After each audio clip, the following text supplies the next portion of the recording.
I don't want to tell any tales, but that's a sexy bunch of motherfuckers right there. I'm gonna have to start playing lap steel here in a second. He's sexy. All right, Is it rolling? here we are leaving the Texas Rennaissance Festival. That's what we just lost all decorum. What? Chad, what episode is this, Chad? This is episode number 142. That's so many numbers. Where are we leaving, Chad? We are leaving the Texas Rennaissance Festival, where we just played Pirate Weekend at the Isle of Tortuga with our friends, the Drunken Monkey Privateers, and their extended family of troublemakers. Oh yeah. Strange times at the Ren Fair, but it was a fun night. Second weekend there. Apparently there was some kind of drama going on that I didn't notice. Did you see any of that happening while we were on stage? The fight? Yeah. Yeah. I didn't see it. No, I did not see it. Did you hear about it? Yeah. In the paper. Mm-hmm. In the Sunday paper. I read the news today, oh boy. In the Sunday paper. So anyway, good show, fun show, good show. Very fun show. Yeah. Fun show, very fun. I was impressed at how many people were there. A nice stage, which I played on before, apparently. Yeah. According to Owen from the George Theater, that was the same stage I played on last year during the Americans with Starland tribute to Karen Carpenter stage from the George Theater, but that's enough about that. Oh, look, he dropped a name. And it wasn't even again. Anyway, it all worked out. What a fun fucking night. But no divots, So, Patrick. yeah, we did. So we played last week, just right down the campsite, and we did a wedding, and lots of fun. And tonight was, I don't know if I've seen as big a crowd, because we had so we're like Chad said, it was aisle 13. So it's the whole row of campers, but they built a stage.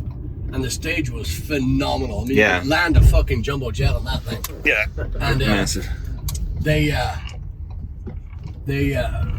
there we go. Bumpy road. Yeah. So, but I mean, I jumped up a few times. The microphone barely moved, and that's 800 pounds of lard hitting the rigs. So we have fun. Okay. Fun.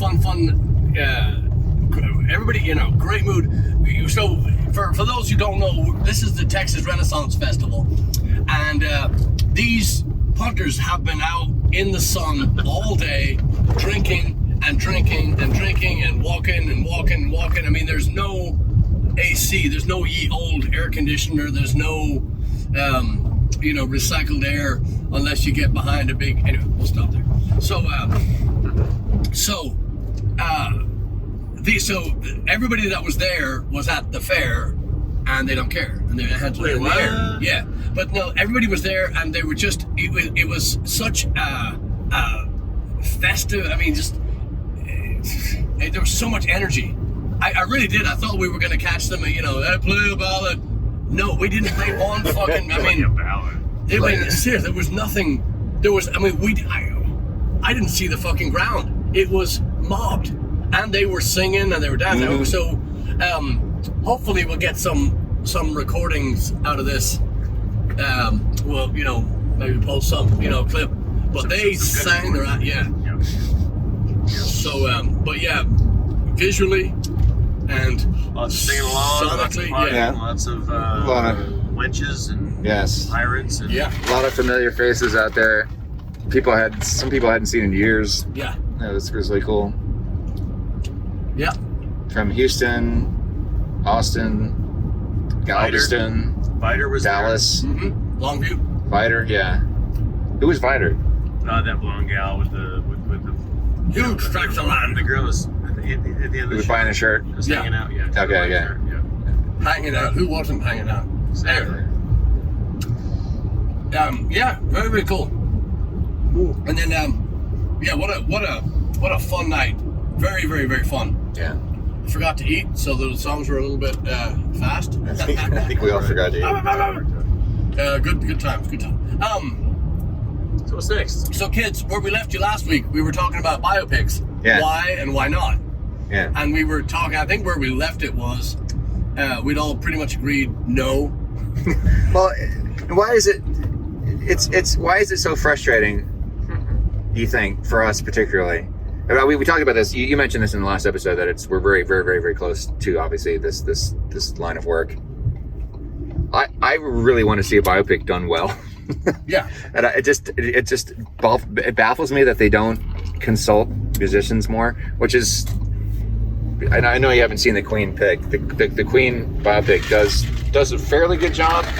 Would you agree, Eric? However, they use a re-recording of the Freddie Mercury parts, though. Sure. They have Mark Martel. Right. Freddie Mercury, Queen impersonator guy. Right. To the vocal parts. So. I think the weakness of that film was that it was one of those things where they're trying to tell the whole story of the band from the time that Freddie Mercury met them, from the time he joined the band, like all the way through him announcing to them that he had AIDS. Well, until live What? basically. What AIDS? And they did compress it a little bit. Audio visual AIDS, Patrick. Come on. Yeah. Anyway, but it was a huge story they were trying to tell in a short amount of time, and that's the problem with most It's like every biopics. biopic, though. Yeah. What's that? It's almost like every biopic. Every biopic that's worth it. Well, that's why they suck. They Unless try they to. pick like a certain specific moment in time, Yeah. Unfortunately, like A Great Day in Harlem is a great documentary. It could be a cool movie, but What movie is that? A Great Day in Harlem. It's about all these jazz guys get together and had a picture taken in Harlem, and it's a pretty famous photograph. And they made a documentary about it. Just all these guys, just like, okay, it's like a Sunday afternoon. No one really has a gig yet. Let's all meet at this block in Harlem. Oh, cool. And take this picture. And it's got like every jazz guy in New York City at that time, like 1950s, I think. Wow. Okay. Amazing. See, that's a cool idea. Amazing photography. Yeah. But like something like that would be a cool movie. I mean, like there's that movie that they made about One Night in Miami, where it's like Yes. Muhammad Ali and Sam Cooke. Sam Cooke. I forget who the other two guys are. Yeah. But apparently they were all in Miami at the same time. Right. I mean, stuff like that could have been cool. Or even like making a picture about John and Paul sitting in John's apartment, and then the Saturday Night Live thing comes up. Yes. Stuff like that. That's exactly what it did. But if it's a condensed moment in time, but definitely to do like somebody's life story. You can't. The only one that did really well was Get Hard. That was a really good one. But Yes. that's not even a real. Walk Hard, you mean? Walk Hard. Yeah. Right. I mean, I'm getting hard just thinking about it. Yeah. Hey. What? Yeah. That's the problem, is that they try to do. Any movie that tries to tell somebody's entire life story in 2 hours is. To that point, the Beatles one that they made for TV, that Dick Clark made for TV back in the late 70s, early 80s, up to the point where they landed in New York City.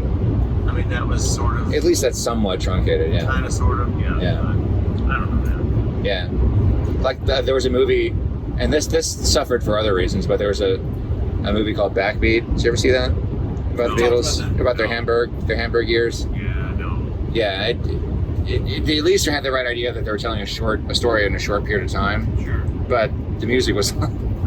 They they sounded way better than they really did at the time. The band was like way too tight. Right, yeah. Like, John Lennon, the Stu Sutcliffe, love triangle thing was Kind of, the focus of that, right? right. I like the guy. That was an example of kind of a little off-kilter casting. The guy, I'm trying to remember his name, Ian something. The guy who played John Lennon. Ted Danson. Ted Danson. He played John a couple of times. Three. Actually, he played. In a world. That actor played John 3 different times. 3 different In a world where Ted Danson plays John Lennon. Yeah. 3 very unusual Beatles It's biopics. Paul McCartney. It is Cheers, the Beatles. Sorry. All right. So, what biopic do you want to see or not want to see? I don't want to see any. I've already seen all the ones I don't want to see. We talked about this earlier. I know.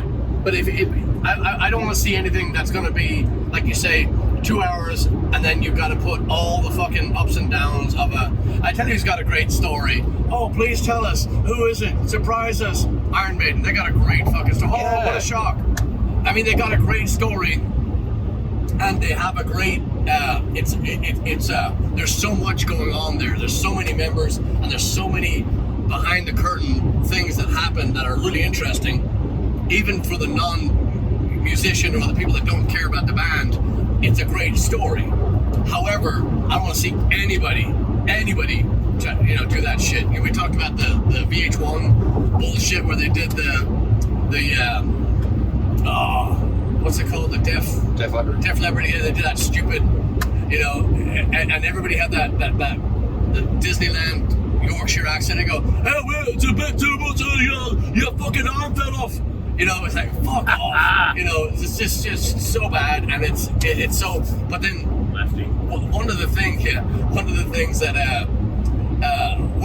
that just should never happen is, we talked about it last week. You can't get a lookalike, to do somebody as iconic as Freddie.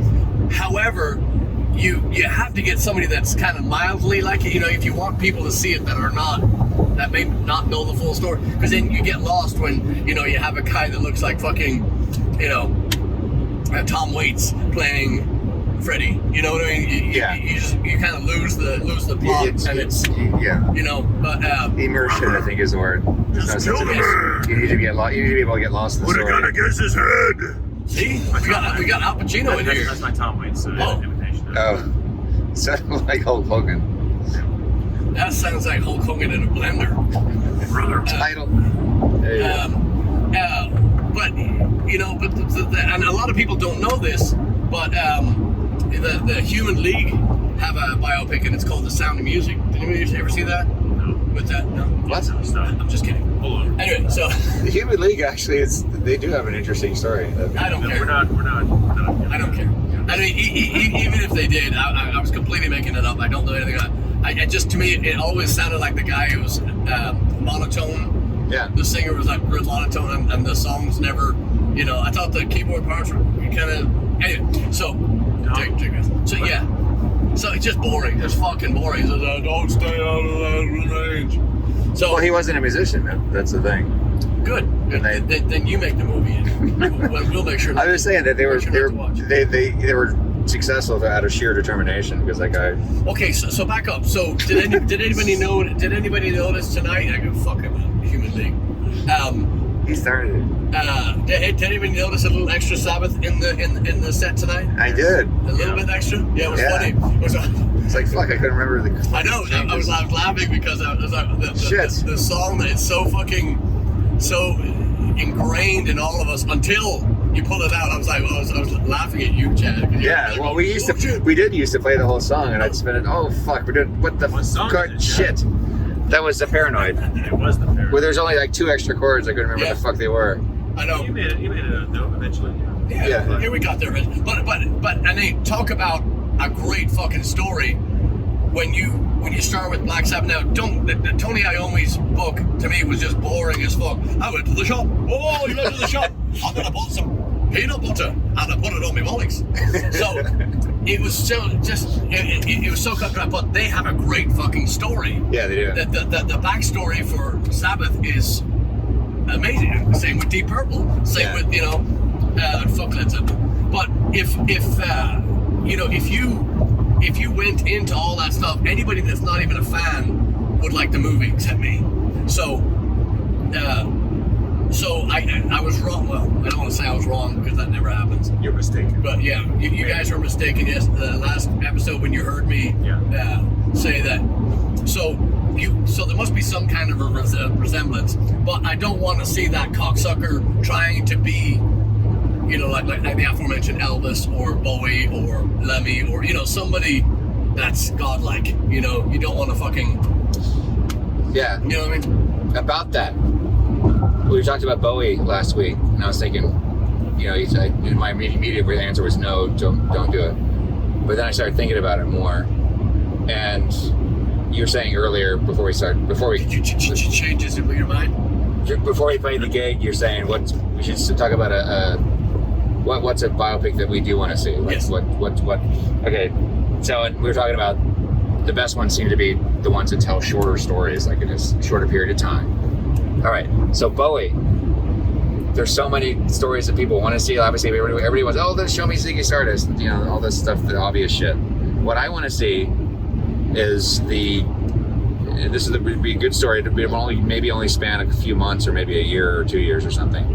And it would be the period, his Berlin Trilogy period, which follows, after he broke up the Ziggy Stardust thing, and he went through his Motown soul crap, and that hurts. And he went through this really rough period where he was like really horribly hooked on heroin. He was breaking up with his wife, and then he and Iggy Pop went to Berlin and they kicked heroin together.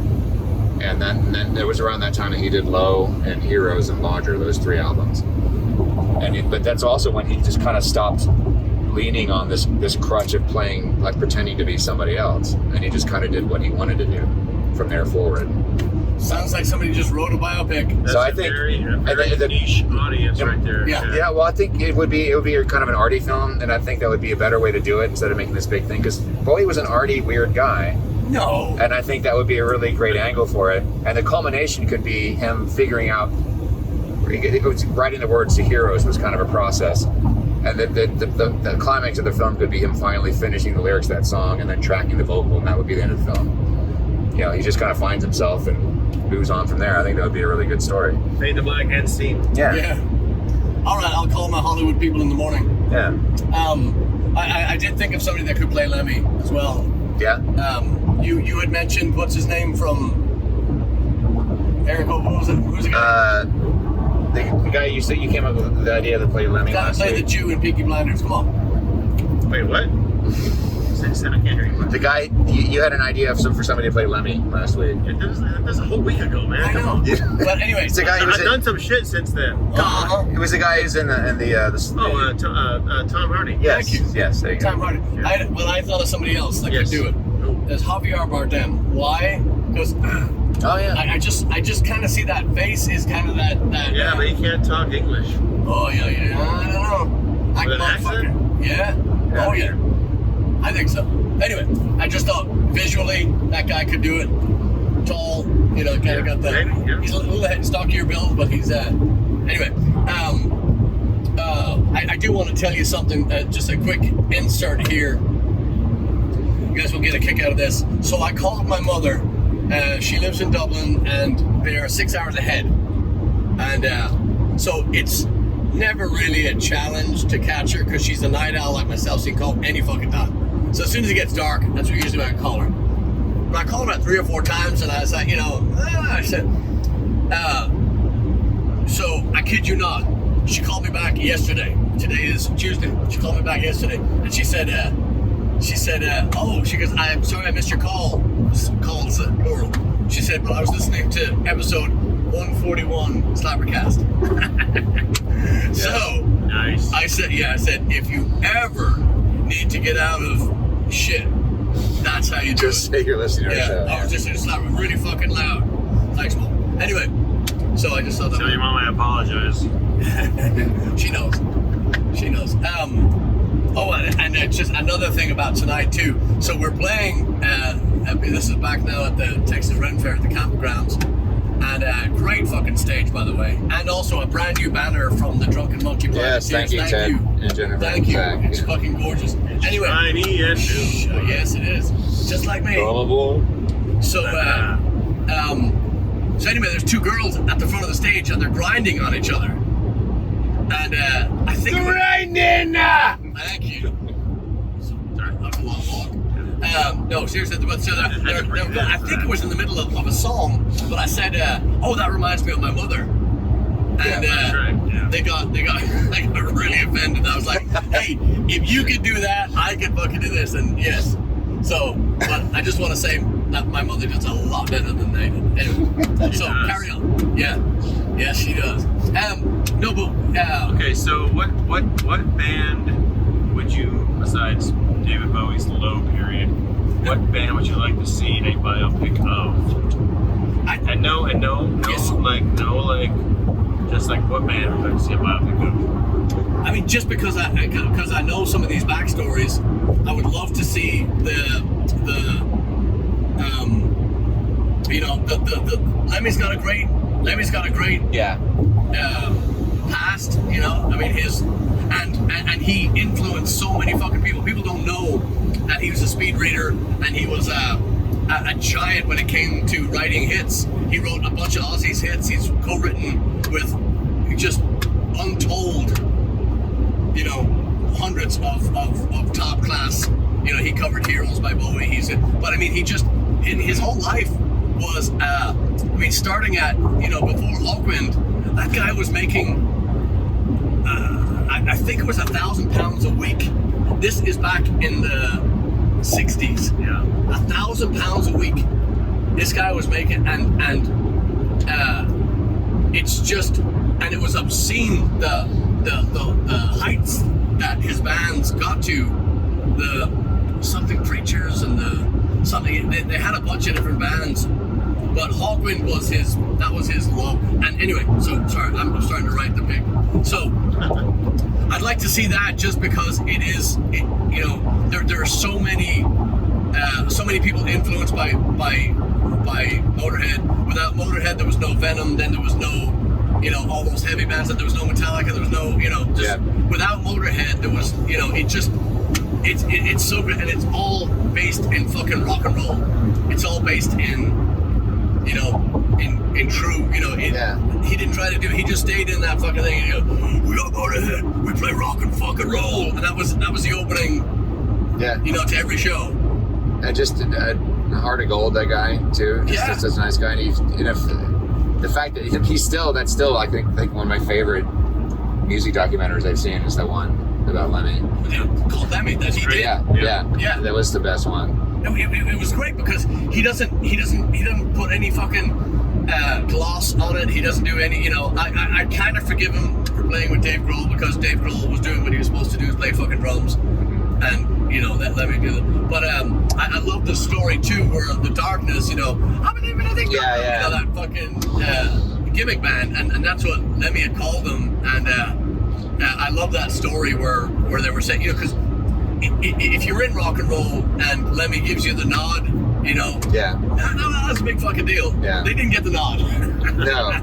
They got the fuck. But so anyway, I'd like to see that, and I'd love to see, like real early Elvis, no fucking Memphis Mafia, like early days, overcoming, when he, Little Richard, what a fucking life. Yeah. That guy. That'd be a good one. Sad story, but Yeah, Chuck Berry. I'd love to see all this. This is where I, like the Bee Gees said, that's where I came in.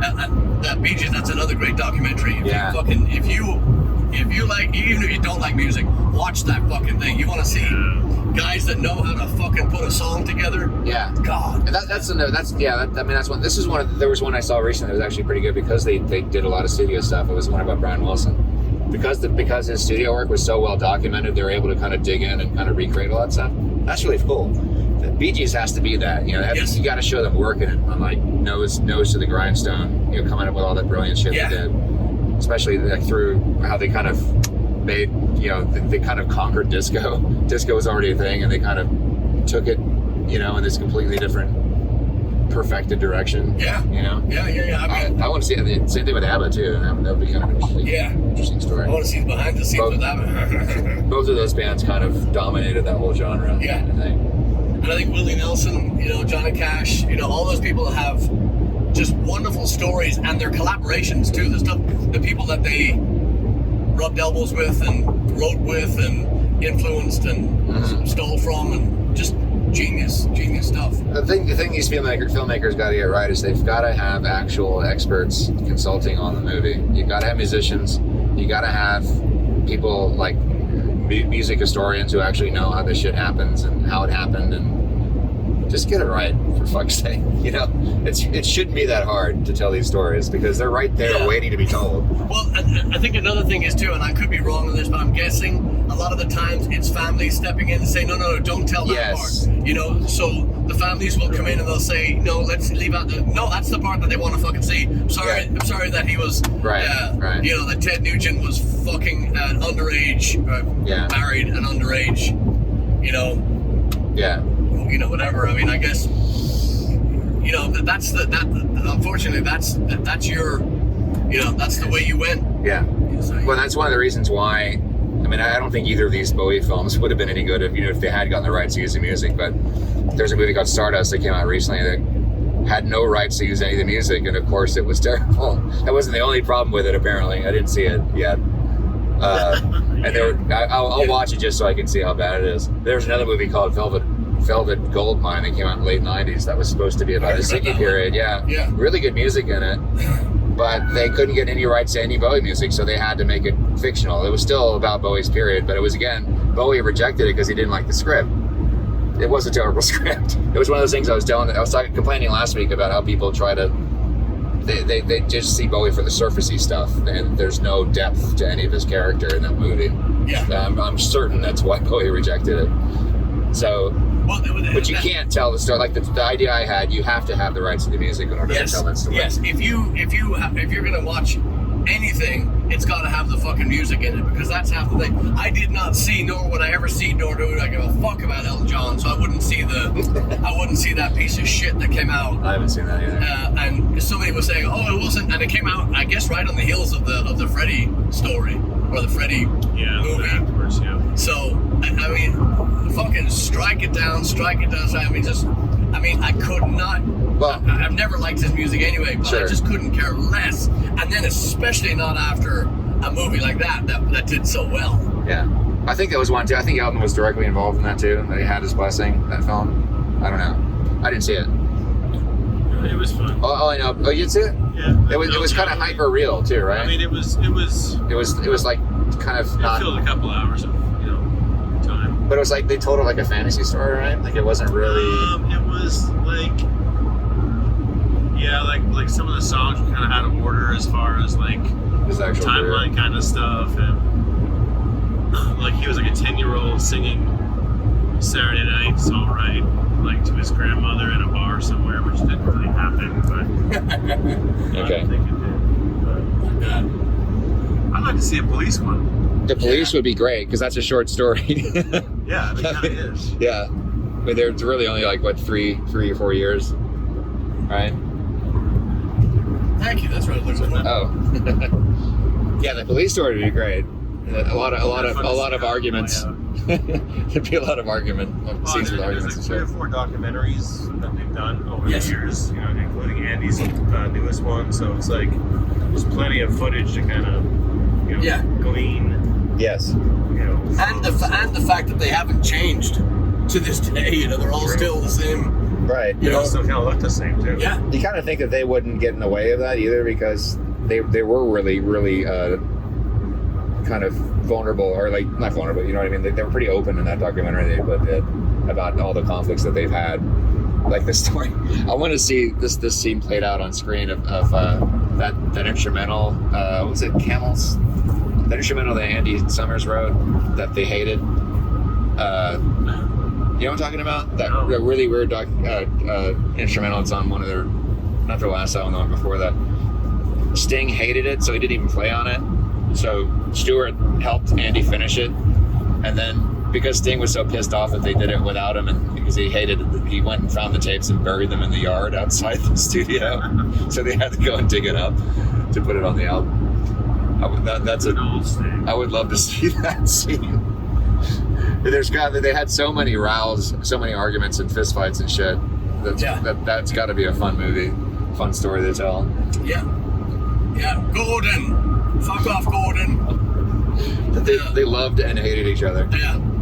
And the music. The music has the conflict in every song. Yeah. It has all their personality in every song. Yeah, it's a great one. I would love to see that. Yeah. And I guess Shelley Long could play all 3. Hey. But that was I've got Shelley Duvall. Oh no. No, she's in the back with a muzzle. Those teeth. Yes. The shinin. Was there any? I mean, outside of music, are there any biopics that you can think of that were particularly good? Gandhi, really? Oh, fucking yeah. God, it's been a while. It's been years since I've seen that. I don't know. Ben Kingsley looks just like fucking Yes, he does. I thought that one about LBJ was pretty good. That came out a couple of years ago. With the guy, what's his name? He was in Breaking Bad. That actor. Bryan Cranston. Bryan Cranston. Yeah, Bryan Cranston played LBJ. Oh, I think I heard about that. Yeah, he was pretty good. I heard that was good. Yeah, I saw that on the plane over to Ireland. I think in 2019. I think a lot of biopics that are not music related are actually pretty good. Yes. Because it's less to worry about. Maybe look like the guy, kind of talk like the person or whatever. Yeah. Yeah. And you don't have to fucking sing and butcher a song that maybe people once liked. Yes. Right.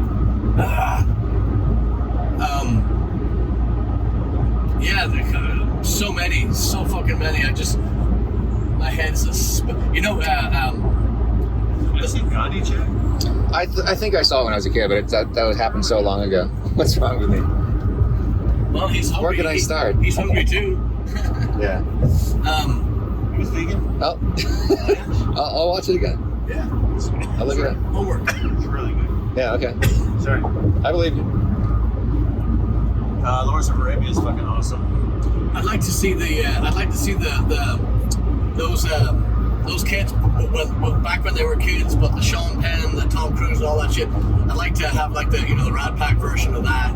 Oh yeah. Back when they were all coming up, they all kind of came from, I won't say a silver spoon in the mouth, but the big fucking silver spoon in their ass. That's not nice words. Yeah, but they, you know what I mean. They all had a leg up into the thing. But in fairness, now they really did their job when they got there. Liked them or not, Tom Cruise became the biggest action hero of all time, and Sean Penn. I don't know all their names. Okay, I haven't seen Ridgemont High, and I haven't seen a lot of these icon movies. Have you seen Taps? Nope. Well, Taps is when you're gonna see this when they're all in it. All those guys are in it, and they're super young, and they play like a bunch of high school kids at a military school. Oh. And somebody loses their mind and shoots a bunch of people. Yes, I did see that. Yes, I did see that. Yeah. The fat kid. Was he plump? No. The kid that shot him up. Was he plump? Was he a plump? Was he a pudding Was he lover? plump and juicy? Yes. Yeah. Huh? Yeah, I'd like to see that. Anyway, so we're nearing the end of our journey. Hey, I'd like to see what about. But I would like to hear if. Okay. Hold on. One more question. Yes. One more question. Answer this honestly. If you got a phone call tomorrow from Hollywood, from Hollyweird, and they asked you to be in a biopic, who would you play? Who would I play? Oh fuck. Yeah, there you go. Get out of that one.